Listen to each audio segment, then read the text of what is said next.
2 creepy stories to finish off the week. First off, we head to Pennsylvania to earn a merit badge in terror. And then we travel to Tennessee to drive through Sensabaugh Tunnel, shut our lights off, and see what happens next. Today on Dead Rabbit Radio.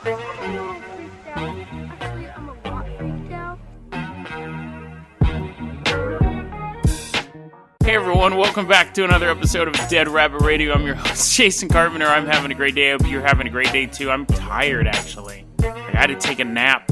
It's 9 p.m. right now. I got off work, and I sat there in front of the microphone, and I was like, I can't record anything. I'm too sleepy. But you know what's funny? When I woke up, I had a thought. I don't know why this popped in my head. Maybe it had something to do with the dream I was having, which I don't remember, but I thought, you know that phrase? You know, someone goes like, oh, I'm going to beat you up, and then you go... No, you don't burp. You go, yeah, you and what army? And then the dude's like, this army. Or usually, like, I remember saying that as a kid, or some kid saying he's going to stomp me, and I'm like, yeah, you and what army? It's usually people, and of course, the British say it differently. They say, you and whose army? That's so stupid. That doesn't even make any sense. You and whose army? But what's bizarre is that that's a relatively recent phrase, and nobody knows where it came from.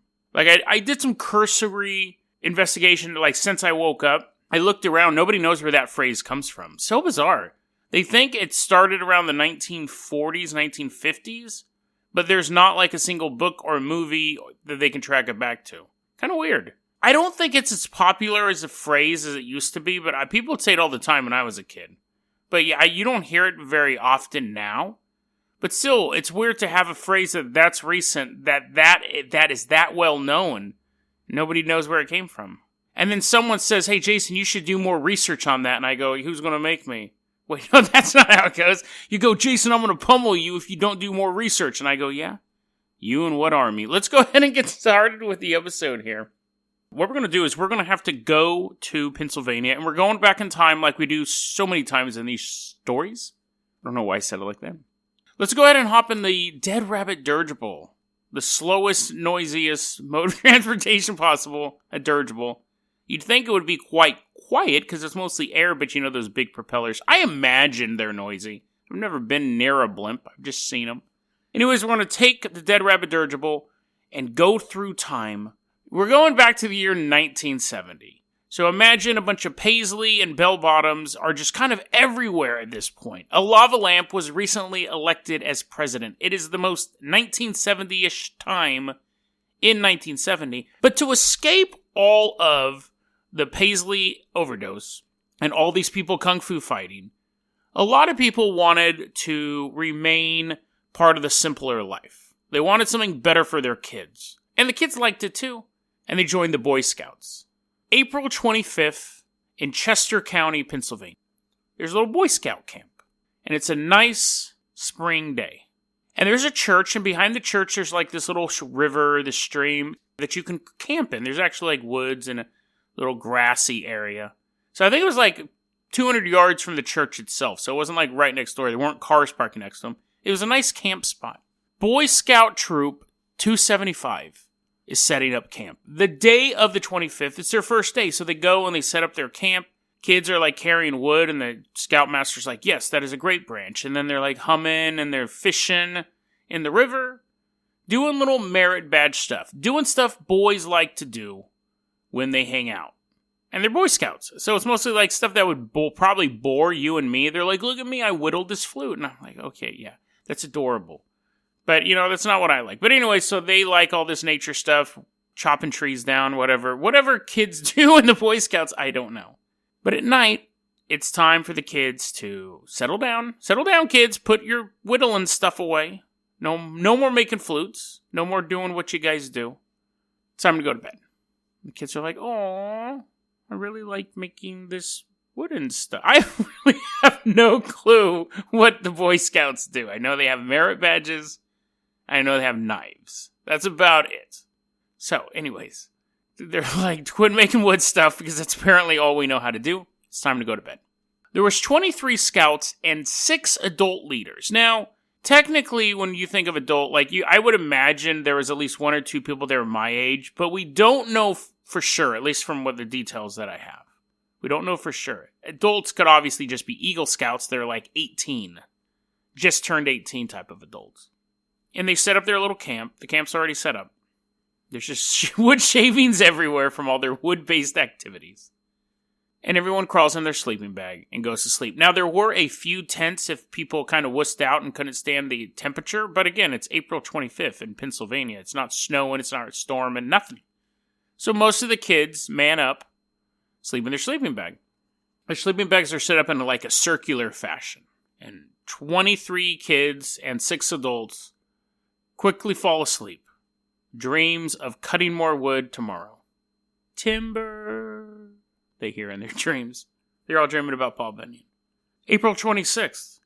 Next morning, everyone wakes up. Oh, yeah. Oh, man, that was, I had a good night's sleep. It was awesome. But one kid doesn't get up and do a stereotypical yawn and stretch. One kid named Terrence Bowers. 11-year-old boy. As the other scouts and the scoutmasters are, kind of waking up and everything like that, they see one sleeping bag in the circle that the kid isn't moving in. Deep sleeper? Maybe. But they also notice all the blood. A massive amount of blood coming out of the sleeping bag, soaking the sleeping bag, to the point where they're like, okay, that's not normal. Some people are deep sleepers, but most people don't bleed out liters of blood. I mean, it's kind of a no-brainer. I guess I don't think you'd have to be a Boy Scout, or actually even like an adult, to realize that something was wrong if a man was sleeping in a bloody sleeping bag. I have no idea why I structured this segment like this. But anyways, here we are, we're committing to it. They go, oh no, this sleeping bag is covered in blood. They call the cops. They call the parents of all the kids.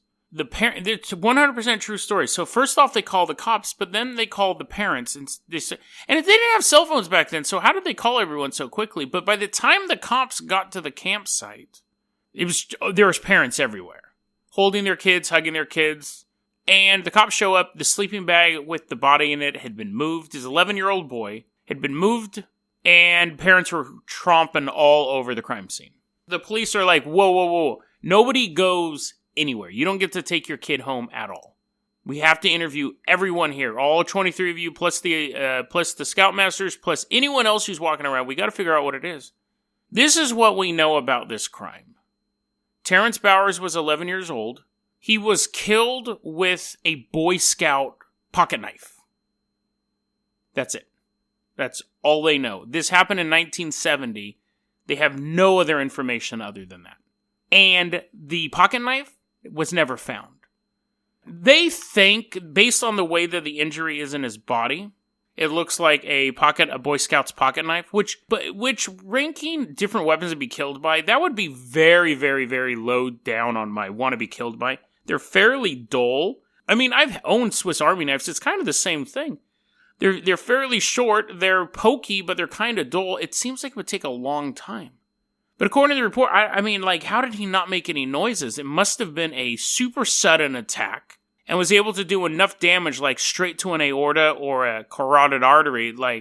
It's grim, but how do you not wake up 23 kids with this pocket knife? But they've never found it. They've never, ever found the murder weapon. They just go, based on the injuries, it looks like this was that type of weapon. All 23 kids and the 6 adults said they didn't see anything. They hadn't heard anything? Because we did an episode on the Girl Scout murders, and you had all these people waking up through the night and hearing these noises and things like that. All of these kids are like, we didn't hear anything. We just woke up and he was dead. Cops start investigating like a normal thing, and I didn't know this. I thought this was interesting too. The Boy Scouts have a thing called the Perversion Files, which is basically a list of all the local pedophiles in their area who tried joining the Boy Scouts and got booted out. They look through the Perversion Files. They do find this guy named Lawrence Wackley. He was in the Perversion Files at the time. In 2012, Lawrence Wackley was actually... that name. Lawrence Wackley was actually in prison for a rape. And in prison, he said he did it because he wanted to get back at the Boy Scouts for not allowing him to be in the Boy Scouts, and they put him in the Perversion Files. So But then the cops go and they investigate this guy, and they rule him out. They said he didn't do it. He's just bragging because he's a big old sicko dude sitting in prison somewhere. He had nothing to do with this murder. So in 2017, though, a reward, there's always been a reward, but in 2017, it's topped out at $25,000 for any evidence that can lead to a conviction in this case. It's just so creepy because you think, okay, listen, you get it. If you're walking through the woods by yourself late at night, you have a chance of getting murdered. If you're walking through a neighborhood late at night, you have a chance of getting murdered. If you're living in a house in a bad neighborhood, you have a chance of getting murdered. When you're sleeping with a group of 29 people, I think you feel like you're fairly safe. When you're going to sleep and you're surrounded by 29 people, 29 friends, not just 29 random people, but you're going to sleep around 29 people, you may think, best case scenario, I have a good night's sleep. Worst case scenario, someone draws a penis on my face. And if you're camping in that scenario, you go, a skunk may spray me or a cougar may get me, but there's 29 of us. The chances of the cougar landing on me directly, 1 in 29. But you don't imagine as you go to bed that a dull knife is going to go in and out of you. That is the last thing you really worry about unless you're stick of butter. It's not a concern of yours, but it's so bizarre. And really, like modern day sleuths, they say one of those scouts had to have done it. Or a scoutmaster. One of them had to have done it and they completely got away with it. But I don't know. Because that would basically be a crime of opportunity, and you'd start looking at motive, like which scout didn't like Terrence, which scoutmaster didn't like Terrence. I think it's more terrifying than that. I think someone was walking through the woods 200 yards from this church one night, came across 29 people, picked up a knife that was already one of those kids, and silently killed a guy at random. It could have been anybody. And then took the knife home. Somebody took it home, washed it off, put it in their pocket, put it on their shelf. A trophy for a long time of an unsolved murder. Now it's just sitting in someone's junk drawer. Never to be examined by the police. Never to have any DNA run on it. Just a dull Boy Scout knife sitting in a junk drawer somewhere. And maybe that guy's son runs across it and goes, "Dad, I didn't know you were in the Boy Scouts." And Dad's like, "Oh yeah, no, I got that from a friend." Unsolved murders are just so weird, but I think just the randomness of this one really elevates it to a terrifying tale. But let's go ahead and move on to something equally terrifying if you're terrified of tunnels. You know what's funny? Is when I was researching this story, what kept popping in my head was the opening to that show, Tales from the Darkside. It's funny because if you watched that show as a kid, Tales from the Darkside was an American horror anthology show. It's kind of like Twilight Zone, The Outer Limits in the 80s. Had one of the best television openings of all time. So good, in fact, that when you watch the show, you're like, this show is garbage. The show itself was mediocre at best, but that opening credit scene is so creepy. And I don't know if it translates well now. If you look at the comments for the YouTube, when I watch it on YouTube, the comments are like, man, this totally scared me as a kid. Like, it would come on and I'd race to shut the television off. Sometimes I'd be walking through the house and my father would be watching it and just the noise scared me. I don't know if you just watched it on as a YouTube clip, it would terrify you. But it's funny because I got that feeling while I was researching that story and I went back to watch that opening and I was like, it still is terrifying. Tales from the Darkside, the opening itself is just about how there is a world of light, and then there's a opposite world, a world of darkness, and just has this really creepy ding, ding, ding, ding, ding, ding, ding. And it's voiceover narration. It's like a minute long, but I don't know if it translates. But anyways, I was thinking about that when I was looking at Sensabaugh Tunnel. So we're going to leave the Dead Rabbit Dirigible in Pennsylvania. We're headed to Tennessee. More specifically, we're headed to Kingsport, Tennessee. And more specifically than that, we're headed to Sensabaugh Tunnel. Now, there's only one way to get into a tunnel. We need a car. Now, I have been working on the Jason Jalopy. I've been trying to get it back. We need our vehicles to go on these stories. And, good news, I got the frame banged out. Don't know anything about cars. I got the tires on. I know that much. No engine yet. So we're going to the Sensabaugh Tunnel in the Jason Jalopy. But you can't drive. We need someone to push it. And actually, the person pushing it is Ryan T. He requested this story on YouTube. And because he's the one who requested it, he's got to push us all the way to Tennessee. So I hope you got good legs. I hope you're like, oh, that sounded. I hope you have good legs, Ryan. You know what I mean? I didn't mean like that. Like muscular. Okay, that's not open. I hope you're fit.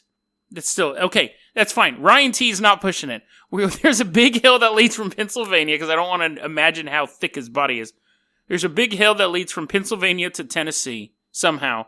And we all get in it, me, you, and Ryan, and we roll all the way down to Tennessee to visit Sensabaugh Tunnel.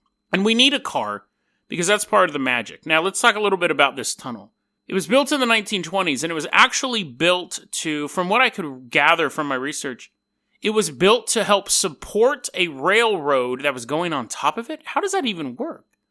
Like, does the arch help the mountain be, like, more stable? I don't know, but it's a road that you drive cars through, but it doesn't have a railroad track, but for some reason it was built so you could, like, railroad over it? I have no idea. I just imagine Thomas the Tank Engine, like, chugging butt up this mountain. Why would cutting a hole in a mountain make it stronger for a train to go over? But instead of researching that, I kept researching more about this spooky, spooky tunnel. It's only 380 feet, give or take, long. So quite short, but if you're paranoid of driving through mountains, that's incredibly long. I don't have a problem with tunnels. I don't have a problem with tunnels at all, but I know a lot of people do. We're in the Jason Jalopy. It's back in action halfway. And what we have to do is we have to drive or push the Jason Jalopy to Ryan with his muscular legs. I'm like, ooh, looking in the mirror. As we push the Jason Jalopy into the cave, into the tunnel. What's the difference between a tunnel and a cave? It's a cave. Actually, that's a good question. What is the difference between a tunnel and a cave? Does a tunnel have 2 openings and a cave only has 1? Anyways, as I'm trying to figure that out, we're getting pushed into the middle of the Sensabaugh Tunnel. Now, here's the thing. If you're driving or being pushed through this tunnel and you shut your lights off around halfway through, the car won't turn back on. Click, click, click, click, click, click, click. Oh, wait, it wasn't on in the first place, so we didn't have to worry about that. It wasn't. I'm like, hey, just jump out and keep pushing. They're like, okay. It didn't turn on in the first place, so we can't tell that. But you hear, I'm a baby crying, wah, wah, in the tunnel, which there's very few times when being in the dark and hearing a baby crying are good. I don't think there's really any time that is. Unless you're like a spooky ghost, then you're like, yes, this is awesome. Unless you're trying to power your city through children's tears. Other than that, would always be terrifying. Sometimes, though, you're sitting in Sensabaugh Tunnel, and you look in the rearview mirror, and you see a dark figure of a man standing at the mouth of the tunnel. Starts walking towards us. Footsteps becoming faster now. He's running, is what I meant to say. He's running towards us. Hurry up, Ryan, get back in. I can't, my legs hurt. Sorry, bro. And this figure will run towards the back of your car, and if you don't get the car started by the time he gets there, you're dead. It's one of the... I think you're already starting to see some issues with this story. But anyway, there's a lot of stuff that can happen in this tunnel. The other thing is you'll be sitting in the tunnel, shut the lights off, you look in your rearview mirror, you see a dark figure sitting in the backseat of your car, staring at you. Gotta get that car started. Or finally, you will shut your lights off, you'll shut your car off, you'll turn it back on. No problems. Light will come back on, nothing. And you drive out of the tunnel to the safety of the light. And you're like, man, that was kind of disappointing. I thought like some dude was going to start chasing us or a baby was going to be crying. Whoa, what's that? You see a little handprint, a little kid's handprint on your car. To let you know that although you didn't get one of the cool ghosts, the kids still care about you. Left a little handprint on your car. So, like any good urban legend, it has origin stories. What's weird about it, though, is that all those things seem fairly separate. One, if you're in a dark tunnel, how do you notice a black figure is walking up behind you? 2, if you're in a dark tunnel and your lights are off, how do you know there's a black figure sitting in the back of your car? 3, Baby crying, yes, that's creepy, but what does that have to do with the handprint on your car? Babies, like, is it a baby handprint? Which you wouldn't even be able to tell. Baby handprints look like when leaves fall in water. That actually sounded quite poetic. But you know what I mean? Like, they don't actually have, like, can you tell what a baby handprint looks like? I mean, it's almost just like a mush of flesh. I mean, if they're not Care Bears, they have fingers and stuff like that. But you know what I mean? Like, I don't think I would, if a ghost of, like, a kid left a handprint on my car, I'd be like, oh my god, that's like a human handprint, but smaller. But if a baby ghost left a handprint on my car, I would be like, oh man, I've got to take my car to the car wash. There's this weird blob-like stain here. Wiping it off. I'm like, oh, and here's another one. Looks like the Virgin Mary. Wiping that off. I'm like, what's going on with my car? Obviously, I can't tell miracles unless they're like, or ghosts unless they're like concrete. There's ghost babies floating all around me. I'm like, what? Where's all the Similac coming from? I must have just blown in on the wind. I only pay attention to non-baby ghosts, apparently. So you have all those different symptoms, I guess we should say. Most urban legends tend to be a little more specific, but this one's kind of all over the place. And I guess I should say this too. This is a real place. The place exists. The question is whether or not it has any of this stuff. There's basically 3 rumors of why this place is haunted. I love the first one, at least. First one's great. Number 1, a homeless man. So the rumor started back in the 1960s. And again, it comes down to which one of these stories is true. 1, a homeless man committed a robbery. And when he was like breaking into these dudes' house, because it's kind of residential in that area, but not like, it's not like, the suburbs. There's just houses here and there. There's this dude broke into a house and he's robbing and he's like, oh dude, this is my greatest haul ever. I can't believe what a great robber I am. And all of a sudden people come home and they're like, dude, you're breaking into our house. And he's like, oh no, gotta go fast. So he's like running around the house, and to get them to stop chasing them, this is one of the dumbest criminal things that's ever happened. To get the people in the house from catching him for robbing them, he steals their baby as well and takes off into the night. If you want people to stop chasing you, don't continue to steal stuff, including human babies. Like, if someone corners you and you're like, oh my god, I'm holding all this gold, don't think they're going to stop chasing you if you then grab their daughter and jump out the window. They may or may not keep chasing you if you just have their gold. They definitely will chase you if you take a child. Anyways, he's running from the house with a baby, and all of a sudden he realizes that wasn't a good idea. I better get rid of this baby, so he throws the baby in a pond of water, and the baby drowns. And that pond of water is right outside of Sensabaugh Tunnel. Now, never happened. There's never been any report of a robbery in that area, no report of a baby being tossed in a pond. But it did allow the legend to be like, why there's a baby crying in the middle of the tunnel. There's another legend, and this one almost makes it like the Sensabaugh Tunnel was already haunted. The legend was that there was a young woman whose car broke down in the middle of the tunnel, and she went to go get help, so she had to then walk out of the tunnel, obviously. She just didn't stand there going, help me, like olive oil. She had to leave the tunnel. Never seen again. When the cops arrived the next day, there was just the car in the tunnel. No one in it. No one ever found. They were able to track down the woman and go, oh, she's not here. Like, they looked around for her and all that stuff. Go through her registration to find out who she was. Open a missing persons case on her. Never find anything. I added 90% of it. The actual legend is a young woman's car broke down, went to get help, but was never found. That's pretty much it. Multiple websites just leave it that vague. I added the whole cop investigation, looking at the registration of the car, there's no report of any of that happening at all. No report of that. I'm sure people's car broke down in the tunnel before, but no one had gone missing. So that brings us to the third possible story of what caused this. This one has a little name recognition. Ed Sensabaugh, who the tunnel's named after, has a house at the end of the tunnel. It's the Sensabaugh house. And in the Sensabaugh house, he had his family.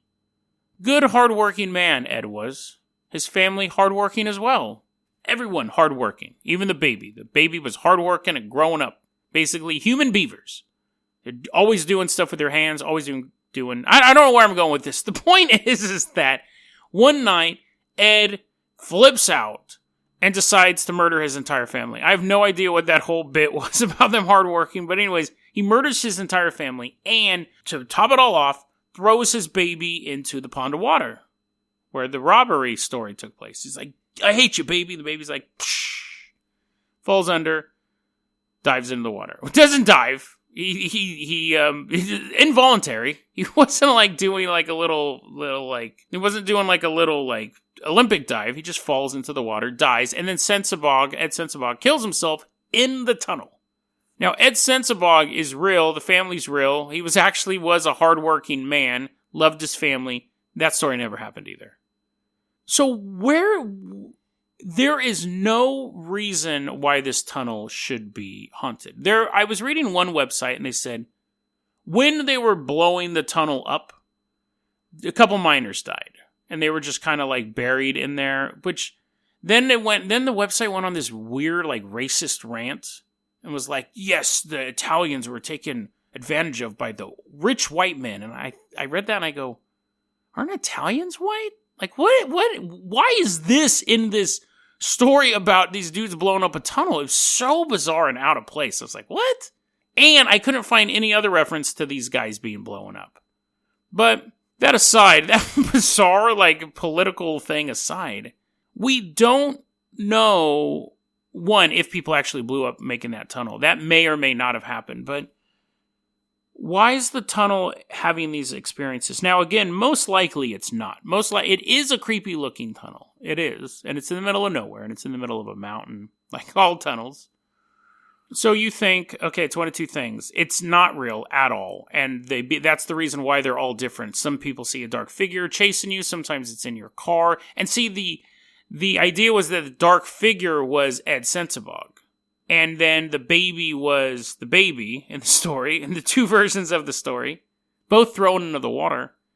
And then the child's handprint, again, probably a baby's handprint, but I wouldn't even notice that.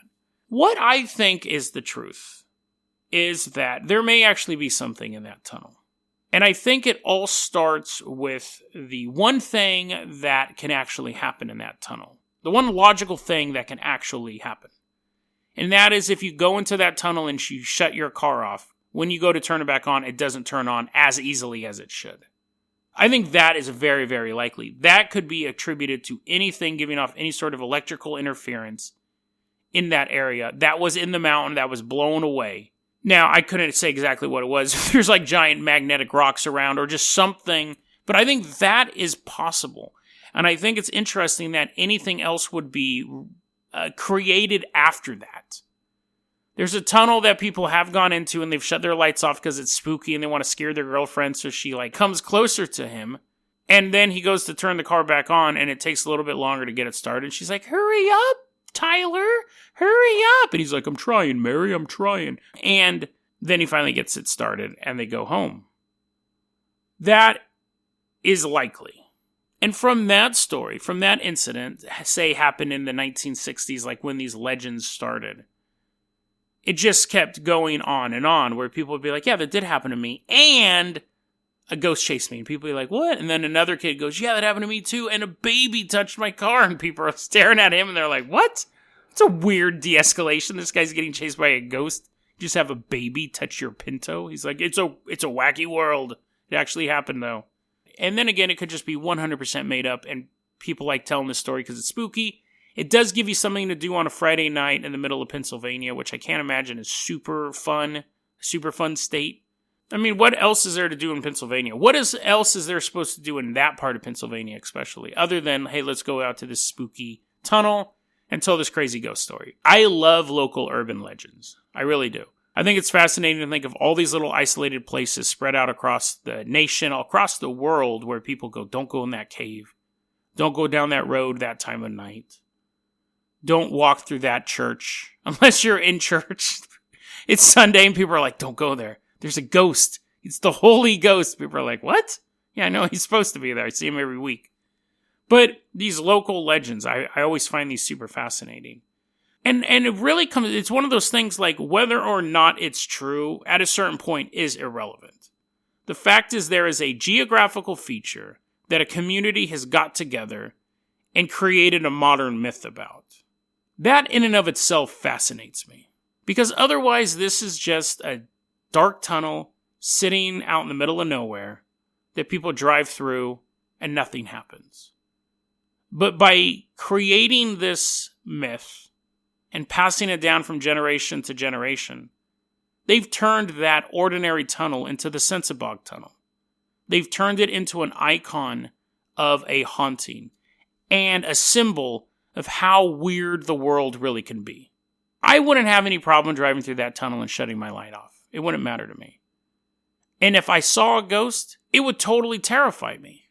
But if I didn't, I'd still be able to say, you know what, I went through Sensabaugh Tunnel, and I tried it and nothing happened. But of course, I could be the one person who does shut the car off, turn the lights off, see something, and can't get the car started in time. And then, years later, someone's doing another podcast, talking about the podcaster who ran his mouth on a show, went to visit a local legend, and became part of the myth himself. DeadRabbitRadio@gmail.com is going to be our email address. You can also hit us up at Facebook.com/DeadRabbitRadio. Twitter is @JasonO'Carpenter. Dead Rabbit Radio is the daily paranormal conspiracy and true crime podcast. You don't have to listen to it every day, but I'm glad you listened to it today. Have a great weekend, guys.